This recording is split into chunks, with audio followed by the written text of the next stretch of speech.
қоғамдастықтың уақытша төрағасы міндетін атқарушы Айрат Ерпанұлының екеуміз бірлесе отырып, ақылдасып, қазіргі таңда халықтың сұраныстары, яғни бізде Ақтөбе Байгайым бағытында таксидің жол қымбаттауы, сонымен бірге қазіргі таңда мал азығына байланысты шөптің қымбаттауы, сонымен бірге ауылдың азаматтары қазіргі таңда мына көршілес Маңғыстау облысындағы жағдайға байланысты бізге Маңғыстау облысынан мал келіп жатыр. Соған байланысты халық тарапынан бір өздерінің ұсыныстары бар, яғни әкелген малды карантинге тұрғызып, бір ай қарап, тексеріп, содан кейін соға бойынша.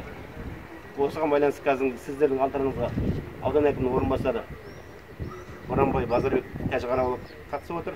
Қаракөл ауылдық округінің әкімі Айбек Жұмабек Аманжолұлы, кірістер басқармасының басшысы Раушан Рүстем Аманжолұлы, және ветинспекция, ветлаборатория, және аудандық мәслихат депутаты Ахмет. Осы жиналысты қазіргі таңда мына карантин жағдайға байланысты аспан аясында өткізіп жатырық. Осы енді сол жиналысымыз ашып айтамыз. Ал енді бастайды, жиналыс халқы тарапынан ұсыныстар бар, айтатын өздері. Жаңа айтылып жатқан бірінші мәселе бойынша қазір Асылхан Кесіп өзі.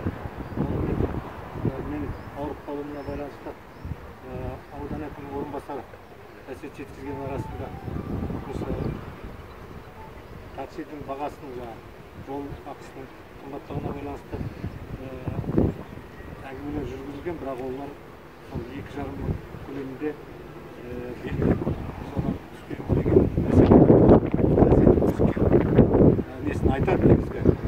Бағаны неге қымбаттап жатқаны, қандай жағдайға байланысты екен. Екінші мәселе мынау. Шағын осындармен осында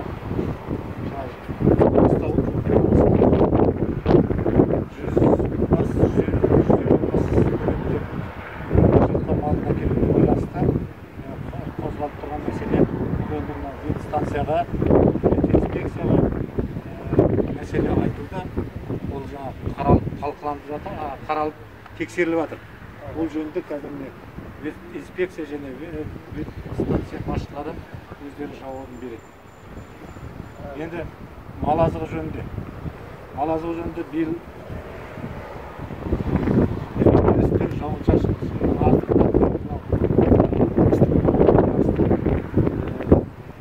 шөптің шығымы аздау болып село округтерді, елді мекендерді айналасында шөп шауып жатқан шаруа қожалықтың басшыларымен, жеке тұрғын кәсіпкерлермен барып кездесіп, сөйлесіп келдік. Сосын мына Көкбұлақ, Қосарал елді мекендерінде шөп шауып жатқан азаматтармен. Бірақ енді оларға талап қойдық. 500 түктің 103-түгі 50 мыңнан аспау керек. Соған байланысты талаптар қойдық. Бірақ енді кейбір келіспей тұрған мәселелер бар. Жаңағыда құрал жабдықтардың қымбаттауы, дизель отынның қымбаттауы деген сияқты мәселелер алға тартып, біз Естай деген сосын 600 теңгеден шығарамыз, біз оған неге келісе алмаймыз деп. Енді әлде де жұмыстар жүріп жатыр.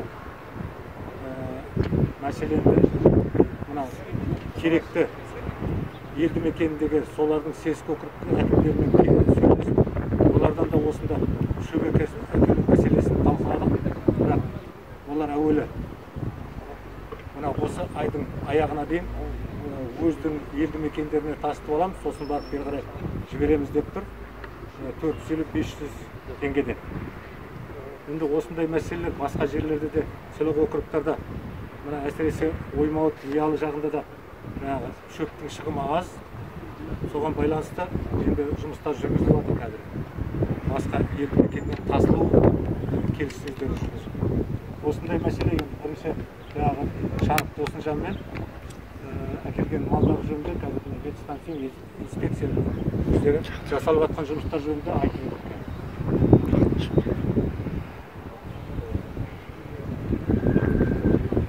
Құрметті аудан тұрғындары, осыдан өткен 5-ші күні Шанық Досынжан біздерге келіп, сырттан мал әкелетіндігі жөнінде тек ауызша келіп айтқан болатын, қандай құжаттар керек болады деп. Ол кезде біз ол кісілерге сырттан келген мал болатын болса, оның міндетті түрде жолдан тасымалға форма 1 деген тасымалдануға берілетін ветеринарлық анықтамасы және ветеринарлық паспорттары, құжаттары болу керек екенін түсіндіріп айтып жіберген болатынбыз. Одан кейін 19 шілде күні бізге осы ауылдың тұрғыны кім Сауытов Ғазиз телефон арқылы хабарласқан болатын. 17-18 шілде күндері сол Шанов Досымжан жылқыларын уже ауылға келіп жіберген. Өрісте жүр, малдары келіп біздің өрісімізде малмен бірге жүр деп хабарлама түскен болатын. Телефон арқылы сосын біз сол Қаракөлді округінің ветпункт меңгерушісімен хабарласып, ол кісіден сол Шанов Досымжаннан сырттан келген малдары жөнінде құжаттарын сұраған болатынбыз. Ол кісі менің құжаттарым бар, малымды әкелдім, бірақ мен құжаттарын дәл қазір сіздерге әкеле алмаймын, бір шаруам бар деп. Одан кейін тағы да қайта телефон арқылы ескерттік, енді жағаттап құжатыңызды әкеліңіз, біз қарайық малыңызды деп. Одан ол сөйтіп әртүрлі сылтау айтып, ол әкелген жоқ. Сондықтан содан кейін біз 21 шілде күні аудандық аумақтық инспекцияға хат жаздық. Осындай сырттан 17-18 шілде күндері сырттан мал келген, ол бізге ешқандай құжаттарын әкелген жоқ, осының шарасын алыңыздар деп. Негізінде сырттан келген малдарға біздерге құжаттарын әкелгеннен кейін біздер аудандық аумақтық инспекцияға қатынас жібереміз, ол өздері акт жасайды. Карантинге қояды. Енді ол карантиннің заңдылығы бойынша сырттан келген малдар Қазақстан территориясында болатын болса 7 күннің ішінде карантинде тұру керек. Ол кездерде ол асып отыр дейді, өздері малдар келіп қарап, бақылауға алып, құжаттарын тексеріп, сондай болу керек еді. Бұл кісі бізге ешқандай құжатын ұсынған жоқ. Содан кейін енді бүгін тағы да телефон арқылы да тағы да жазбашада арыз шағымдар түскеннен кейін ауылдың тұрғындары бүгін біз ол кісі әлі құжаттарын әкеліп тапсырған жоқ. Сондықтан да бүгін біз аң органына аудандық ішкі істер бөліміне осындай сырттан мал келіп жатыр, бізге ешқандай құжаттар тапсырған жоқ деп бүгін қатынас қағазын жіберген болатынбыз. Енді ол ары қарай тағы да құжаттарын әкелетін шығар. Енді инспекция тарапынан акті карантинный болу керек, сырттан келген мал жалғыз бір емес. Одан кейін тағы да келіп жатыр деген хабар бар. Осы жерде тұрған шаруа басшыларына ауыл тұрғындарына айтар едік, сырттан мал келетін болса міндетті түрде құжаттарымен тасымалданатын құжаты болады. Қай жақтан келіп жатса да бірінші ветстанция кәсіпорнына келіп, малдың құжаты болу керек, соның барлығын әкеліп тіркету керек. Одан кейін біз инспекцияға хабарлама береміз, қатынас жазып, одан кейін бұлар ары қарай қанша күнге қандай ауруларға тексеретіндігі жөнінде құжаттардың барлығын инспекция ауданда Байғайын ауданының өкілі бар, Алмағамбетов екеуі бірлесіп акті карантинный деген жасай береді. Так, сұрақ. Кімде бар сұрақ? Мен айтайын. Міне, Гүлбадан апа, сіз өзіңіз айтыпсыз. Мен сізге хабарладым, бардым, телефонмен де айттым. Сіздер деген мысалы, любой затты айтамыз бізде осы күнге дейін. Бір зат бар, ешкім қимылдамайды. Мына шөңкейіпке орай әдейі айттым. Шөңкейіпке карантинге қойдың ба десем қойдым дейді. Мына кісі документ болса документ күйін шықты. Мен айтам, кімді алдап отырсыңдар деймін. Болды ғой 7 күн болды. Уже ауылдың ішінде босып жүр мал деген қазір. Уже біздің ұзақ күндер болды. Сиыр неше күн болды, тоз болып кетті.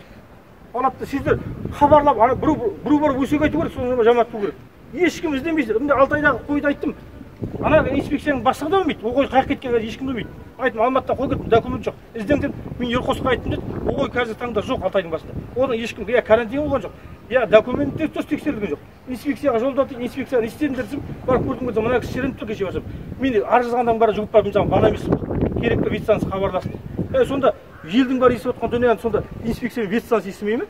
Мен егер сіздер су бойды шұғылданып барып хабарлау керек қой. Әбден жаңағы баяғыда түтіннен 5 бөліп содан кейін пособиені көтерген әңгіме сияқты болды. Ұят қой адам деген хабарладым ба солайда жібер маманыңызды. Шөңкейіп бермейді, оның табросының бары жоғын, документінің бары жоғын. Маған барсам ренжиді. Сен де қай жерден шығарасың деп. Талай затты айтып қойдым, талай затты ескертіп жатырмын. Өзіңіз білесіз. Жайбырақат отырасың, әбден шыққаннан кейін біреу жаманат болу керек. Сельский округте қабылдадым. Бұларда немқұрайлы қарады, менің арызым әлі тіркелген жоқ, мен келген сообщениесі. Мен айттым. Сонда хабарлап тұр, милициямен де қаман. Ол жұғып болып ауру шыққаннан кейін жоқ. Баяғыда 2018 жыл, 19 жылда Әзербайжаннан жылқы келді. Сол кезде барып айттым, мынау келіп отыр, қараңызшы деп. Жаңабаздың басына ерді, қаншама жылқы сақау болды. Қаншама өзіңіз көрдіңіз, қаншама әлек қалды, қаншама халық дәріп, қаншама басы өлді. Сол кезде айтып карантин қойғызу ғой. Жайбырақат біреу барып айқай шығару керек.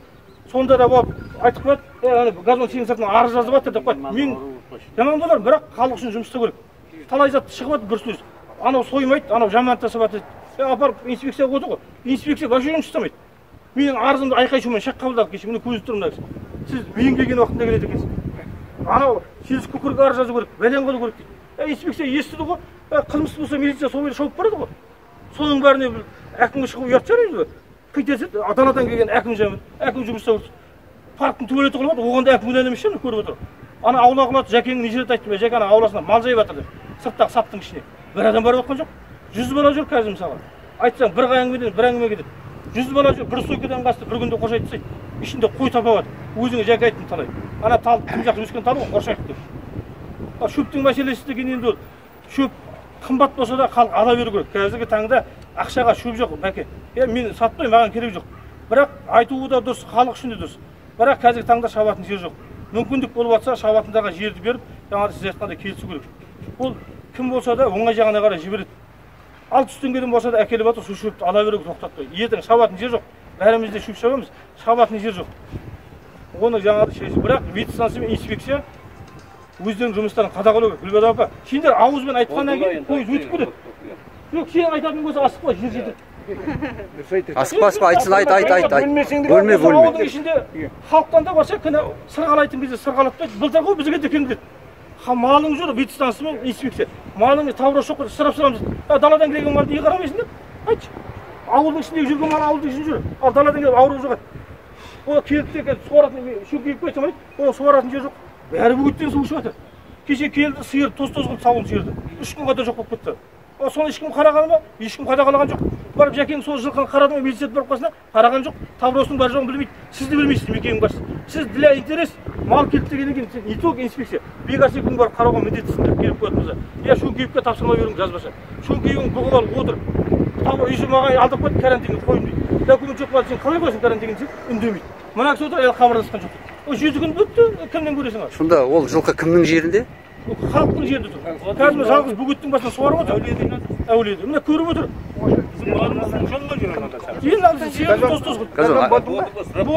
Қазір тұрады, асықпа, сұрағыңда ұсыныс керек бізге, сұрақ керек жоқ.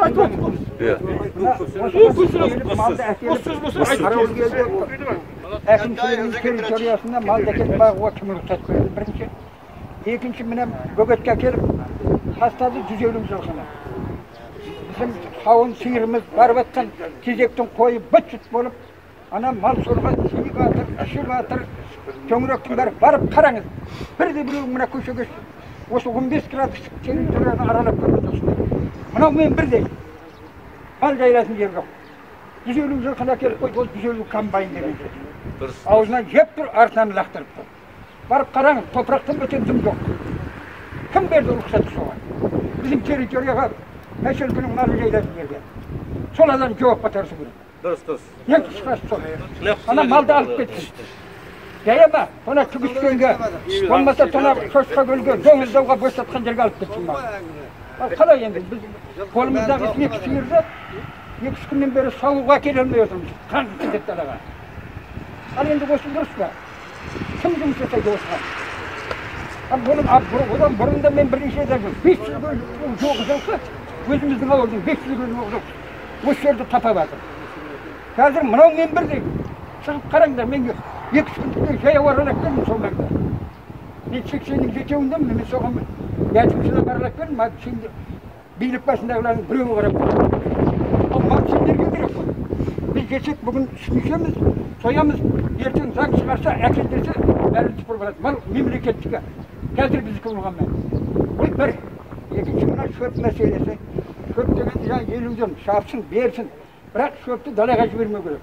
Қазір КамАЗ менен де, вагонмен де тиіп жатыр. Мына кімнің жартылай баласы бір вагон шөп тиеді. А неге қарамайсыңдар? Бәрі шөп түсірмеген үй ме? 20 шақты үй бар менің соңымда. Жаңды сағынбай түсірді. Қалған адам әлі шөп түсірген. Ал ертең немен бағам түсірген? Я болмаса арымдар малды.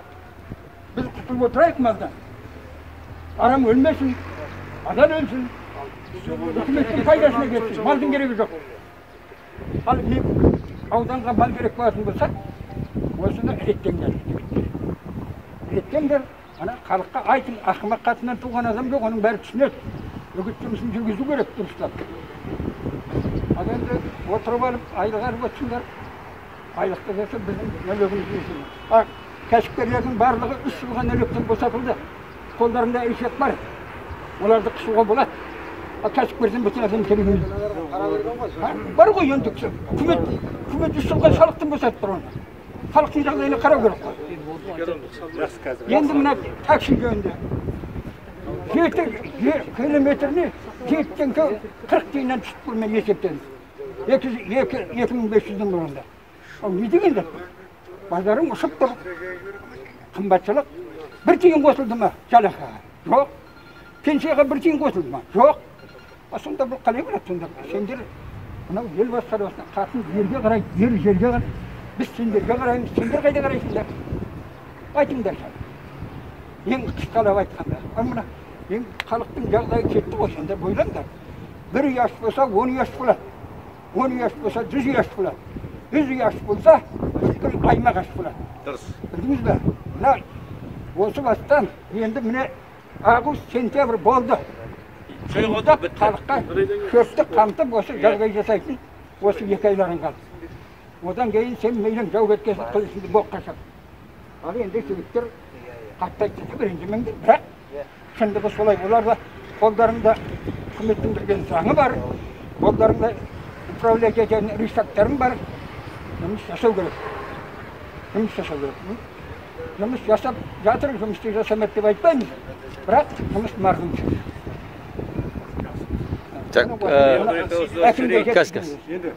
Қазір бірінші бәріміз халық сауалын қойсын, содан кейін біртіндеп барлығын. Жаңағы сылтып айтады, ойбай, бензин қымбат деп. Қазір бензинмен жүретін ешқандай не машина жоқ. Бәрі газ. Бәрі газ. Газдың литрі 60 теңге. 60.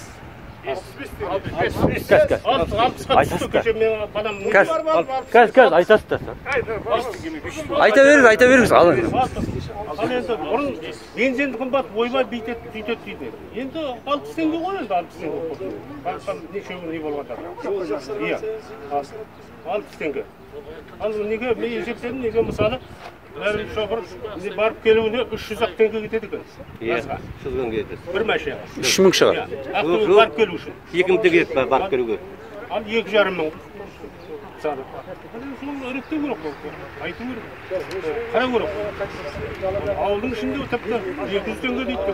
Аттан жерге. Жақсы, басқа қандай? Шөп мәселесі жер, жаңа айтты ғой, қосыласыз. Мәселесі сол жаңағы ғой. Ол шөпті түсіру керек, сол 500-ге қылу керек. Ету керек. Ол жаңағы болмада шабушылар шөп жоқ дей біле. Ол былтырғыдан жаман емес шөп. Бәрін көрдік, шөп жақсы. Жаман емес. Енді бар. Оны да неден жаңғыр жоқ. Енді былтыр мысалы, былтыр 350 болды. Шөп. Биыл 250 қосып соған 50%-тен қымбаттады. Жылына 20%. Былтыр 350 болса, биыл 450-500. Жарайды. Жылына сонда қосса. Тек жаңағы билігіміз өзімізде жаңағы тек бағынбайды дейді. Неге дейді? Ол сауылдан шөп ішіп отыр, ол сауылдан ауа жұтып отыр. Неге бағынбайды ол? Жергілікті неге? Бағыдыр ғой. Мысалы, вакцинаны әуелде әркім өз еркетеді. Енді мәжбүрлеп отыр ғой, мысалы, вакцинаны. Үкімет. Иә. Вакцинасы болсын, шөпке шешіп бірінші. Жақсы, ол аяқтадыңыз ба, сіз айтыңызшы. Не айтасыз? Мен мына мәселе осы мына елді халықтың шөп мәселесі. Қазір енді күздің болуына 2 ай ары кетті, 3 ай қалды болды. Содан кейін уже ешқандай ешкім ештеңе істелмейді. Жаңбыр болады, анау болады, мынау болады, сонымен шөп шабу қиындай береді. Шөп шабушылар жаңа айта береді, шөп жоқ, анау деп. Шөп бар дарада, көріп жүрмін ғой мен енді. Бірақ көбісі айтайын, осы шөп жоқ, қымбаттатудың шөп шабуларын айту есебі бойынша тек шөп қымбаттау керек болды. Халық дегенде халықта не бар қазір? Жаңа айтқанда пенсия баяғы, зарплат баяғы айтайын, күнкөріс баяғы, ешқандай өзгеріс жоқ қой енді. Акиматтың жігіттері дұрыс ақшалап шығар, біз не басқа көмелатын басқа енді. Нефтяниктердің өзі қазір қаңқпат қазір, ештеңе алмайды қазір. Ал енді мына жаңағы айтайын десең шөп жөнінде енді мына ойлап отырмын, жаңағы әрқайсының жерін қарасаң қазір мен жемілген жеткіземін ғой енді, білем. Кімнің жерін кім шауып отқанын қазір білем қазір. Аренда қалып отыр көбісі айтайын. Өзінің жерінде шөп жоқ болса, былтыр өртенген жер болса, келесі жерден шауып отыр. Оны қаратқан ешкім жоқ айтайын. Оны бөгел маман болып айтайын. Бір анализ барып қарап жердің кімнің жерін қалай жауып отыр. Ненің сельскоховтың жері ме, жоғалды госплотының жері ме, жоғалды басқа жердің біреудің жері ме, соны қарайтын адам жоқ айтайын. мына Рүстемнің қолында айтайын керек болса, ол шөптің бағасын қою. Себебі аренда қалды ма, пускай, болмаса аренда қымбаттас 5 есе қалды, бола емес, қолыңда айтайын. Ана шөптің халқы дұрыс бағасын берсін. Себебі аренда қалып отыр осы жерде. Тегін беріп отыр. Ол күнгі айтайын шөптің өнімділігін көріп отырмыз. Шөптен пайда көріп жатқандар бар талай адамдар. Ол зиян көріп ешкім жоқ қазір. Запчасты қымбат дегенді айтайын, ол күніге запчасты ауыстырмайды ғой. Баяғы бір кәселдік қой енді. Көп болса орағы бірдеңе сынат шығар, оны ауыстырат шығар енді. Ол пәледей ыдырат демек тұрмайды. Бірақ жаңағы 60 мың, 50 мың деген совсем ол шерешор. Жаңа айтып отыр ғой 50 мыңның өзі көп керек болса айтайын. Иә. Совсем көп қой масқара. Енді соны енді осы шағында болмай ма? Жерді мына сельского ауданның әкіматы бар. Жоқ дұрыс жерден берсін, пожалуйста. Сосын берді, ашық шабатынан дұрыстап беріңдер де жерді. Сол талап етуге болады артынан. Давай мына шөп алып жатсың ба? Шөп шауып жатсың ба? Күндегі мынада шөп шауып жатсың міне. Мындай рет шөп шауып жатсың. Мындай ақша түсіріп отырсың. Давай мынаның қолы қымбаттатын болса, жартысы мына біздікі мынау. Жетім жасыға береміз, басқа береміз, сөйтіп айтып отырмыз. Бұлар айтып болады ғой. Қолдағы нәрсе ғой бәрі. Карта белгілі, жердің өнім белгілі. Сосын мынау айтайын деген жаңағы малды әкеліп жатыр, мен түсінген жоқ, қаяқтан келіп қалған малды. Бірақ мал негізінде ол қаяқтан келіп жатыр өзі. Көп, количествосы қанша? Егер көп болса, біздің Қараөбел сельского округіне ол деген дұрыс емес, мал әкелу. Себебі онсыз да осы Қараөбел совхозының малы жері жетпей жатыр. Жылқы дегеннің тұяғы деген жер тапан қылып жатыр айтайын қазір. Жылқы көп қазір осы. Бұлай шықсаң Қарасудың айтайын. Үйрі бар айтайын. Бітті жер деген, дым қалған жоқ. Енді 3 жылдан кейін жер топырақ болса ештеңе болмайды. Айтып қояйын. Сондықтан жылқыны баяғыда совхоздар айтайын, түгіскенге асырған. Көп жылқысы бар адамдар. Мына Қосаралдарды айтайын, 15-20 еуро жігіттер бар, неге осы түгіскенге қайда көрек бәрін, есебін алып бәрін. Мына сырғалау көрек бәрін керек болса, бөрілеу көрек, белгілеу көрек бәрін. Анықтау керек бәрін, малдың количествосын бәрін. Мына біздің сельского округтың жерінде ешкім жұраттау керек болса. Себебі малдың жайылысына керек болса үкімет шаруашылығымен күн көріп ештеңесі жоқ. Мына жігірамдардың, ұзақбай сияқтандардың, ұзақ сияқтандардың кезерінен күн көріп отыр. Себебі олар 10 жерді баяғып, қыста жайлай мал семіртіп, біреу халыққа беріп отыр, біреулерге. Артығын өзі жеп отыр. Сондықтан ол тек қана шаруашылық емес. Мына Маңғыстауға неге беріп жатыр? Маңғыстауға айтайын, үкімет транспортқа, ГСМ-ге, сол перевозкісіне, сол бәріне ақша беріп жатыр үкімет айтайын. Маңғыстаудың біз ол қайта олар күйлі бізге қарады қазір керек болса. А біз кедей болып бармыз күннен. Себебі олар үкімет ақша берді. Бізге не беріп жатыр қазір? Бұл көрдіңіз, не ойласыздар осы үкіметтен? Ештеңе болып қанысыңдар ғой. Сол сияқты соны ескеру керек деп отыр. Мына аудан әкімшілігі болсын, сельского округтың әкімі болсын, осы жиналысты алдақашан бұдан 4 ай бұрын ұйымдастыру керек еді апрель айында. Сосын бұлардың бәрін жерін қарап дұрыстап, комиссия шығару керек болса. Жерін қай жерден шауып жатыр? Кімнің жерінде шауып жатыр? Қанша шауып жатыр? Қандай адамдардың соның бәрін білу керек. Керек болса список жасау керек бәрін, танықтау керек. Мына елді енді бұл басқара, ертең жақсы болмайды ол бұны бақтында. Бақташ жоқ. Бақташ тұра шетке апарып қой, тұра түптік жерді. Ешкім айдамайды. Мына жерге әкеліп қоя береді, көре мен аялайым ғой мына жерге. Жақын жерге, үйдің астынан қоя береді. Бұл тұра шетке айдайды. Неге ауылды арасында бір орын таппасқа? Шағын бақташқа орын. Бұл тұра шетке газдан ажарына кім айдайды екен? Жұрттың кемпір шалғанын аяғы жетпейді ғой. Қақа, нақты ұсынысыңызды айттыңыз ғой. Жаңа айтты ғой. Малды бағатын адамдарға малдың тұратын жеріне орын белгілеу, жақын жеріне орын беріңіз. Әр көшеге, территорияға. Сосын жұрттың бәрі малын өзі таңертең күтіп алады, кешке мына көшеде жүрмейді көшеде. Осыны айтады. Басқа тағы айтады. Тағы кім айтады? Сиыршы айтып тұр. Мына ауылдың сиырını ой бақташты. Ауылдың малды су көретін емес дейді. Бұрында 400 жүріп жатыр, енді 50 баса әкеліп дейді, соны алып 500 түсінікті. Суын өзгерту керек мысалы. Айтады, мына республикаға өтіп жатыр, сол қайда? Болмаса скважин қазып алсын. Жақсы, түсіндік аға. Скважин қазып алсын. Айтыңызшы. Жақсы, енді мына бәрі осы халықтың шаруасы ғой, айтып жатырмын. Мен осы қоғамдық кеңесте де шаруашылықта да жүргеннен кейін мен өз ұсынысымды айтайын деп. Өткенде бір газеттен көрдім, шөпті қымбаттатуға ешқандай негіз жоқ деген сөзді аудан әкімінің орынбасары айтыпты деген сөзді оқыдым. Бірақ енді қарап отырсақ, жаңа айтып отыр қақаңдар өте дұрыс. бір есептен былай қарағанға. Ал шын мәнінде сол қақа сіз сияқты мына акиматтан ана шөп шауып отқан күндіз трактористтің қасына отырып көріңіз. Ана жанып тұрған трактордың ішінде ештеңе жасамай-ақ қой. Сонымен бірге түсіп бір күн көріңіз. 2 сағаттан кейін сіз қашасыз бұл жерде. Біріншіден тракторист сіз айтқанда мен сіздің сөзіңізді бөлген жоқ. Мен өз ойымды айтып жатырмын. Просто. Екіншіден ол запчасты қымбаттады. Оны сіздер ешқандай төмендете алмайсыңдар. Горючий қымбаттады, оны төмендете алмайсың. Сіздерде тек қана бір ұсыныс айтар едім. Мысалға былтырлары Ақтөбе облысы мен тағы бір ғана облыс қана осы шөп шапқанға субсидия берді. Ол субсидияны кім алды? Кімнің акиматта танысы бар, сонда солар ғана алды да қойды. Ал енді оны былай жасауға болмай ма деп ойлаймын. Ол субсидияның қажеті жоқ. Горючийні, сол субсидияға бөлінген ақшаны горючийні арзандату керек. Арзандатып алып беру керек. Мысалға мына кісіде 1000 гектар жері бар ма? 1000 гектар жерден гектарына бейлен 2-ден түсетін жер жоқ. 1 гектардан, 1,5-нан артық қана есептеліп, соған учетчиктер бар, бұрынғы жасаған бухгалтерлер бар. Соларға есептеп, осыған беру керек те, сосын ең бірінші алуға сатың деп ұсыныс жасау керек. Себебі бұл жаңа айтып жатыр, ана бәлен жерге сатқызбау керек, түгел жерге. Ешқандай ондай заң жоқ. Кәсіпкер қай жерден точка ашам дейді, қайда сатам дейді, даже шетелге сатам десе де правалы. Оған сіздер бостан-бос бастарыңды ауыртпаңдар. Оны түсініп алу керек ең бірінші. Қайда сатса да. Бірақ жаңағыдай ұсыныс жасап, елге арзан шөпті жеткізудің қамын жасау керек.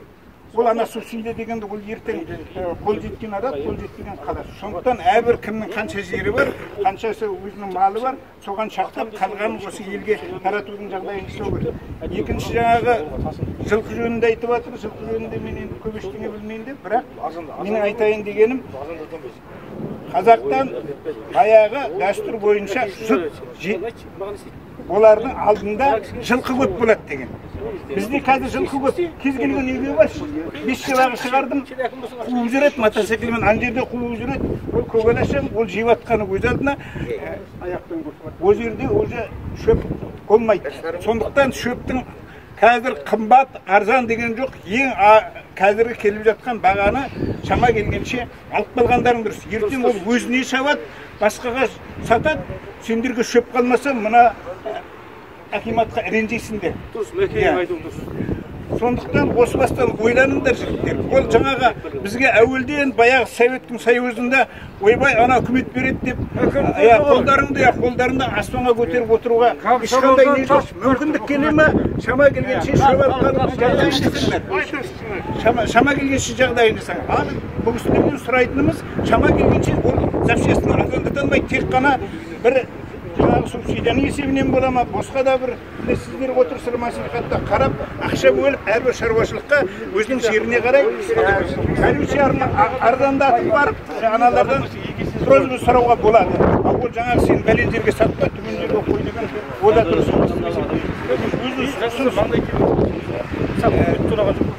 Енді бір тағы бір айтатын шаруалар, такси жөнінде айта алмаймын, себебі таксистер өздерінің айтатын дүниелері бар. Менің ұсынысым тек қана мына шөп. Шөпті айту қалай қылғанда да алып қалудың шарасын алыңыздар.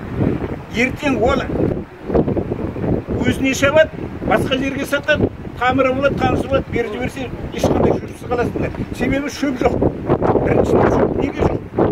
Соған кетейік. Біріншіден шөп. Біз қалай жер көктеп шықты ма, солай орақ саламыз. Ол дұрыс емес. Ол тұқым шашатын уақыттан бастату керек. Біз әлі баяғы уақытында ақтарға көшіп кеттік.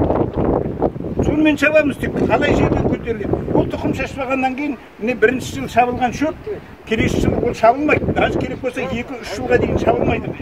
Сондықтан жер жетпейді. Шөптің мәселесі ең қиыны осы. Екінші қарап отырмын, мен осыдан Крупская 10 шақты жыл бұрын барғанымда біздің жеріміз сияқты Крупскаямен уже Ноғайтаға деген жер Ақтаудың жері сияқты. Бұның бәрі неден? Бұның бәрі Құдайға шүкір бізге мына мұнай бізге пайда келтіріп жатыр деп жатырмыз ғой. Пайда халыққа келтіріп жатқан жоқ. Ол ана мұнайдың иісіне өліп жатыр. Зиян келтіріп. Себебі біздің питательный слой жаңа шөпке тер беретін не бас аяғы 5-10 сантиметрден аспайды.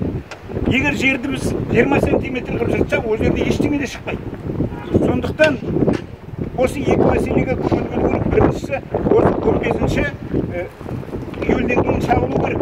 Сондай дағдыландыруымыз керек. Екінші жағдай горючийден жәрдем беріп қана прозор жасау керек. Бүтін не жоқ. Сондықтан халықтар, сіздер ойланыңыздар. Мен ешкімге де емеспін. Бірақ айтуыр ертең күнде өздеріңе шөп болмай қалса, мәкістерге ренжімейді. Мен өз ойымды айттым. Жақсы, басқа айтылды ғой барлық мәселе бойынша. Енді, өзіңіз жаңа айтылған мәселелер бойынша, таксидің мәселесі бойынша. Жақында кіші.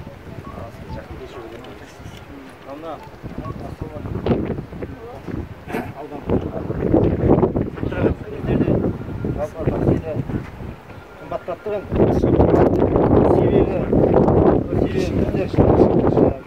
таксиді айлық көтерді деп көтеріп жатқан жоқпыз.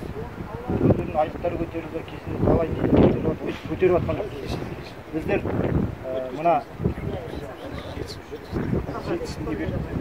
таксистеріміз тамақтары қымбаттап не істеп кеткеннен кейін күнбе-күн күн көрсетіп кетті да ертең малымыз не тамақ жейді. Сондай шаруашылықтарына байланысты көтеріліп жатыр да. Былтыр 50 теңгеден алып жүрген газдар қазір 65 болып кетті.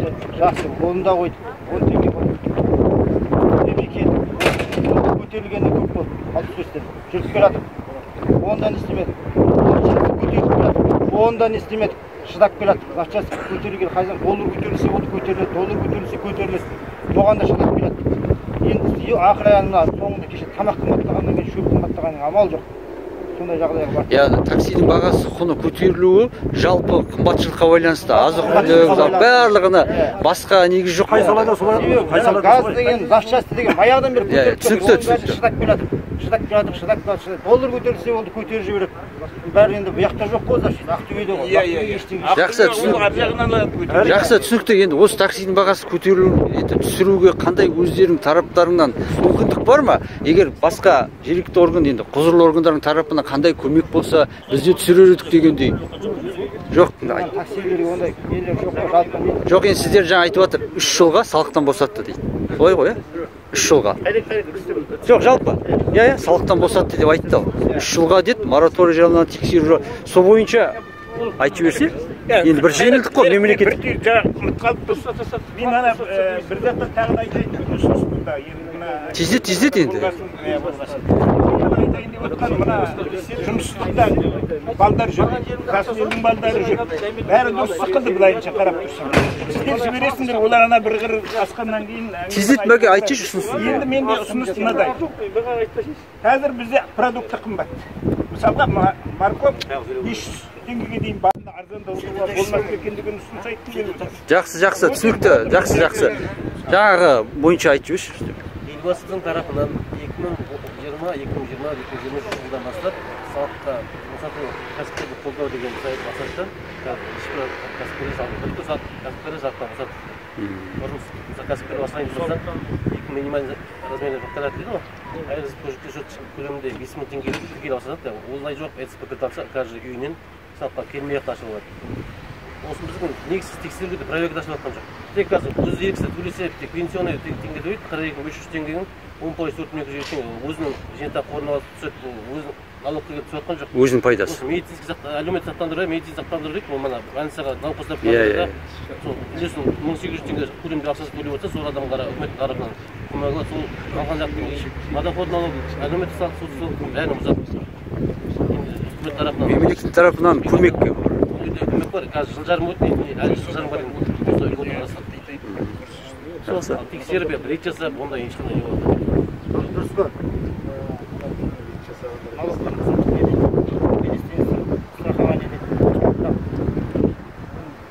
Басқасында айтпағым, басқалардың да есі жоқ, бірақ медициналық страховкаға барып, больницаға жатып, бүкіл дәріні өзім сатып алдым.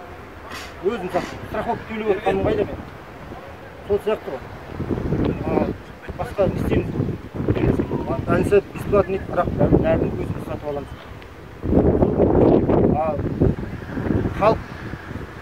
Халыққа кезінде 1000 теңгені автобус қойдық. Мінбет. 2000 теңге болып қалды, 1000 теңгені автобус қойдық. Мінбет. автобустың тұр. Кеше жақсы 2,5 болған кезде 1000 оны тағы әкеліп қойдым. Оған да білмейді. Мысалы үй ақтүйір адам бұл. Ешкім білген жоқ. Мен сілмейді. Оған неге жеңіл машина керек, қатты жүретін машина керек халықта. Ол 3 сағатта барса, кейін халық кәдімгі мен бетіме сөйлейді, мен шығаруымнан қалып қойдым. Деген сияқты. 3,5 сағатта қалсың, бітті онда. Қазір халықтың тарапынан наразылық жоқ па? Наразылық жоқ. Міне 1000 теңге шығарып қойдық, бүгін міне жүре алмай қалдым. Адам жоқ. Егер жағдай жоқ болса, мінбеймін. Жоқ, 2,5 мыңға наразылық жоқ, бұрынғы жүріп жатыр, қалай жүріп жатыр? Сондан мен өзім заказ алдым мысалы. Сондан кезде осынысына бар десең, мен айтып жіберейін. Сіздер енді біз енді ауылдың асқандар келіп тұрып, маслихат хатшы болғасын. Сіздің тарапынан айтқандай, халық тарапынан егер наразылық болмаса, халық 2,5-ға келісіп жатса, 2,5-ға сіздер газель шығарсаңыз, онда біз қарсылық көрмейміз. Егер халықтың тарапынан наразылық болып жатса, біз сіздер қазір 3 жылға мораториймен сіздерді босатып, яғни әркімнің сіздер асылған сен жақсы Ақтөбе Байгайын бағытындағы жолды сен ұтып алдың. Бірақ сен қарамағыңдағы таксистердің бәрінде, окруеттерінде тек қана оларда услугы прочее ешкімде қызмет деген жоқ. Дұрыс қой. Біз тарапынан егер мен осы бойынша Құлжан Айдоспен сөйлестім. Мысалы, мұнай саласын транспортный прокуратурамен сөйлестім. Транспортный инспекциямен сөйлестім. Кірістер басқармыз сөйлестім. Кірістер басқармыз бәрі деді. Қазіргі таңда кәсіпкерліктерге 3 жылға мораторий берілгендіктен біз ештеңе тексере алмаймыз. Екіншіден біз оларды бүткіл салықтан босаттық. Яғни сіздер бұрын өздерінің табыс салықтан көрсетпейміз. Енді алдағы уақытта егер халық тарапынан наразылық болып жатса, біз міне депутаттар бар, қоғамдық кеңес бар. Біз онда халық тарапынан біз халықпен, яғни үкімет арасында көпір болғанда біз транспортный инспекцияға, транспортный прокуратураға хат жазуға мәжбүр боламыз. Яғни мына бағаны не себептен көтергендігі жөнінде. Ары қарай сосын олар өздері шешеді. Өз тарапынан егер халық тарапынан наразылық болмай, мына 2,5-ға сіздің айтқандай таксиге келісіп, 1,5-ға мына маршрутқа келісіп отырса, онда біздің тарапымыздан ұсыныс болмайды. Егер халық тарапынан болса, сразу айтып жатқан ұсыныс. Олар айтады, біздің тарапымыздан ұсыныс болса, біз тоқтатып тексере аламыз дейді. Ұсыныс болмаса, біз ешбір таксиді, болмаса Байгайын тасымалды тексере алмаймыз дейді.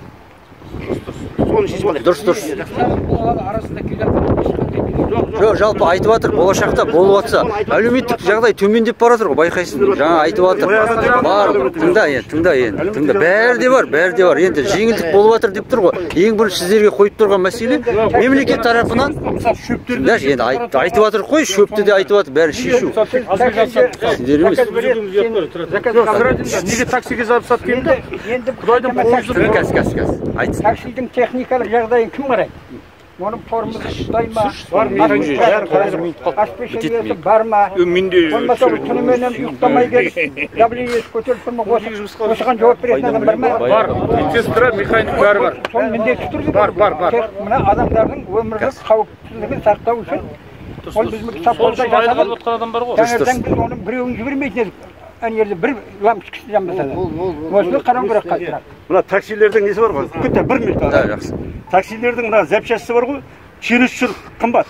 Дұрыс түсінеміз бәрі. Бізге выживание біз күнкөріс. Артық ақшамыз жоқ біз. Қарапайым халық сияқты. Арзан жоқ енді. Қаттырақ түсіп қойсаң да қымбат. Жоқ, мына қарапайым машина біз үшін қымбат та. Біздің аудан мәселелердің атынан тұрғындардан көптеген не келіп жатыр да. Сонда сұрап жатыр. Басқа райондарда таксилер Ақтөбеден үйлеріне алып кетеді. Азалдың басы жету үшін бұл кісілер 500 теңге алыс үшін таксимен барады. Тарат жинап алып. Айтасыңдар ғой қазір. Тыңда. Ұсыныс қой, ұсыныс. Ценаны көтеріп жатыр, ауылда жинап алып кетіп тұр ғой. Қалдан неге алып кетпейді деген ұсыныс бар да. Ұсыныс, егер қарайсыздар. Жоқ, енді аға жақсы тыңда. Жалпы біздер сізге ұсынысты айтып жатырмыз. Сондай болса жақсы болар еді дейді. Жету үшін 500 теңге, 1000 теңге, 800 теңге әркімге. Олар сонда енді қалай білмеймін, олар біреу батыстан алып кетті, біреу шығыстан алып кетті. Сол ана ішін алып жүргенде қай уақытта келесің?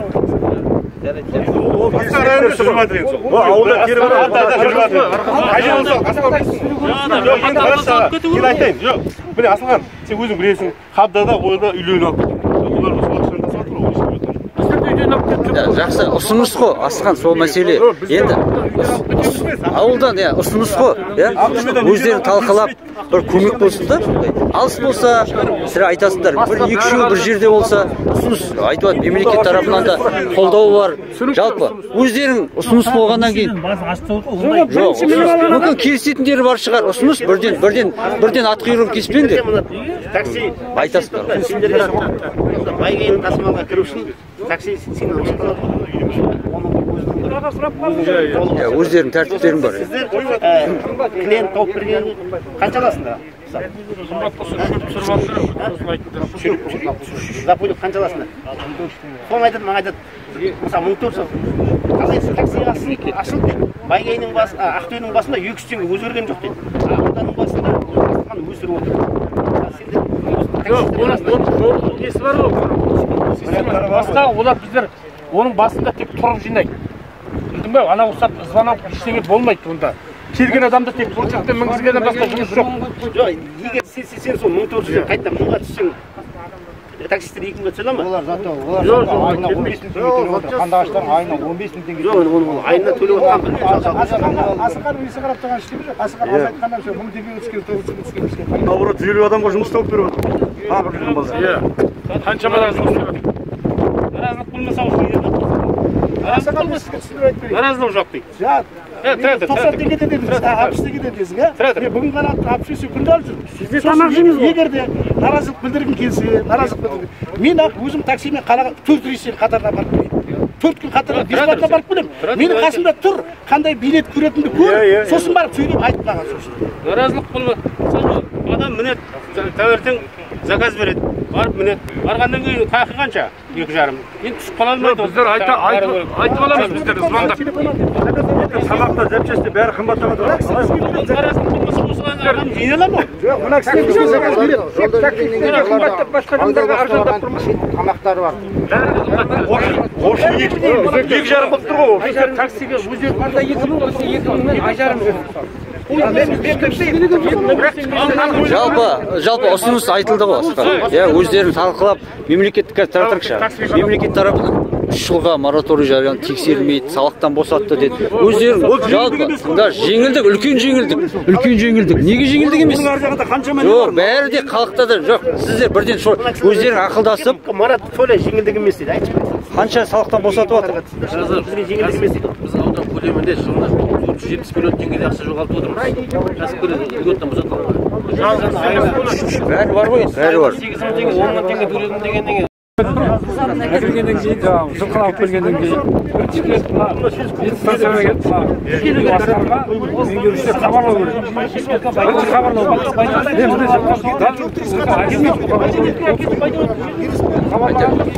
құжаттарды алып беріп келісім бойынша мен жылға келейін деп отырмын деп кету керек бізге. Карантинге қойылу керек. Карантинге қойылғаннан айналан барып қара. Айқайлайды кетеді.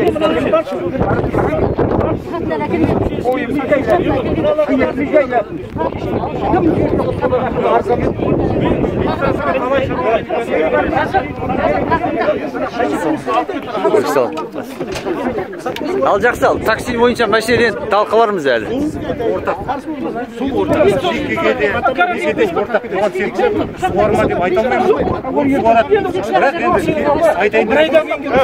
Бақташы болу керек. Мен ойда орасың. Кейін қарай алып кетеді. Ана жерде Барғанда ол деген біздің 8 километр Дидар, айына неше рет барасың? Айына? Айына неше рет барасың? 3 күнде бір рейс айына? Айына 10 рейс барасың. 10 рейс барасың айына. 300 мың теңге түседі. Солай ма? Барып келу 30 мың. Жақсы, 30 мың. Сонда бір айға қанша расход кетеді? Жоқ, тыңдашеш, мен айтып тұрмын ғой енді. Сен тыңдашеш, 30 мың түседі. Қанша расходың бар деймін? Расход көп қой. Қанша? Жоқ, енді қанша сен есептеуің керек қой. Жоқ, қанша енді? Бір сезонда 2 рет барасың. Жоқ, сен бір айға есептеші, сен кәсіпкерсің ғой. Бір айда сен 10 рет барасың, 300 мың теңге түседі.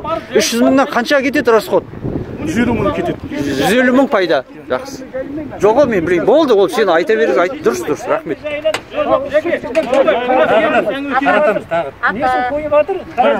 Жалпы